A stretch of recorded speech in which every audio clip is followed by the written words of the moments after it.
Di antara larangan untuk pakaian yang pertama adalah man asbala izarahu fi salatihi khuyala. Barang siapa yang menjulurkan kainnya di dalam salatnya karena kesombongan, maka falaisa minallah fi hillin wala haramin, maka ia bukan dari Allah dalam kehalalan dan keharaman. Artinya dalam hal ini termasuk perkara yang dilarang, sholat dengan memanjangkan kain di bawah mata kaki bagi kaum laki-laki. Memang para ulama berbeda pendapat terkait hukum menjulurkan kain. Kalau seperti Imam An-Nawawi, beliau berpendapat menjulurkan kain baik di dalam ataupun di luar sholat itu hukumnya makruh kalau alasannya bukan karena sombong. Jadi kalau alasannya bukan karena sombong, maka makruh menjulurkan kain di bawah mata kaki baik di dalam ataupun di luar sholat menurut Imam An-Nawawi. Tetapi jika karena sombong, maka hukumnya adalah haram. Jika karena sombong, maka hukumnya adalah haram.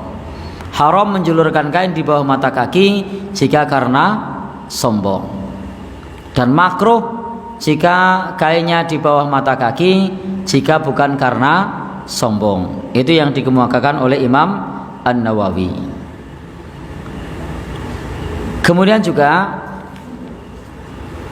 terkait menjulurkan kain ini ada banyak hadis. Maka penting bagi kita untuk ikhtiyat, untuk hati-hati. Kenapa? Karena ada hadis-hadis yang sifatnya umum. Ma asfala minal ka'bain, ma asfalal ka'bain minal izar fa finnar. Kain yang melebihi di bawah mata kaki maka termasuk bagian dari api neraka. Maka kita perlu ikhtiyat, perlu hati-hati, sehingga kita angkat kain kita agar tidak menutup mata kaki sebagai bentuk kehati-hatian karena adanya dalil umum yang menyebutkan hal ini. Sebagaimana Rasul sallallahu alaihi wasallam juga pernah bersabda, salasun la yukallimuhumullah yaumal qiyamah wala yanzuru ilaihim wala yuzakkihim walahum adzabun alim. Nabi bersabda, ada 3 orang yang tidak diajak bicara oleh Allah pada hari kiamat, tidak dilihat oleh Allah pada hari kiamat, tidak disucikan oleh Allah pada hari kiamat, dan bagi mereka siksa yang pedih.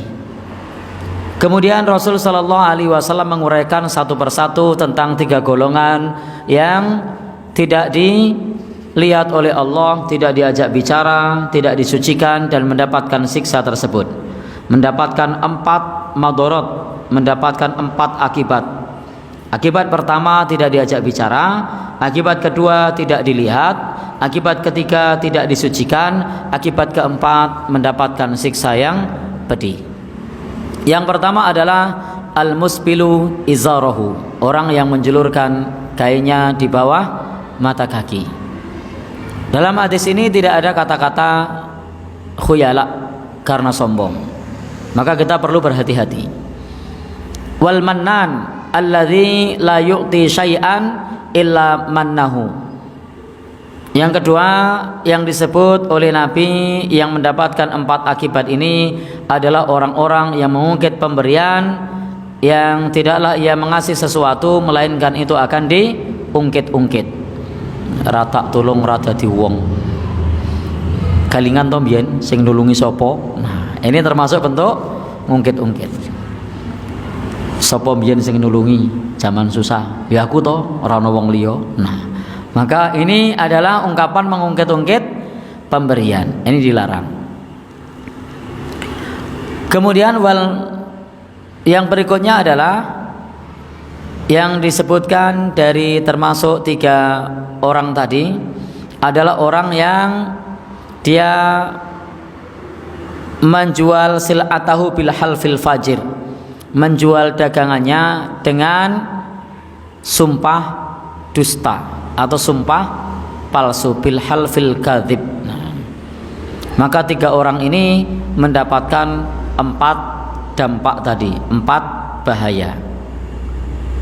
Ini hadis riwayat Imam Muslim dan juga dari hadis riwayat Imam Ahmad dari sahabat Abu Dzar. Sehingga sebagai bentuk kehati-hatian pada saat sholat maupun di luar sholat, hendaknya diangkat kainnya supaya tidak menutup mata kaki. Meskipun tadi kita sampaikan Imam Nawawi menyebutkan bahwasanya hukumnya kalau tidak karena sombong makruh, maka hendaknya kita menghindari kemakruhan. Kalau karena sombong maka hukumnya haram, maka kita juga menghindari sesuatu yang haram. Ketika kita melihat zahir hadis, memang dalam zahir hadis ada redaksi yang sifatnya ada rincian karena sombong, dan ada hadis yang menjelaskan menjulurkan kain di bawah mata kaki tanpa ada ketentuan karena sombong. Maka lebih hati-hati ketika kita menaikkan kainnya di atas mata kaki.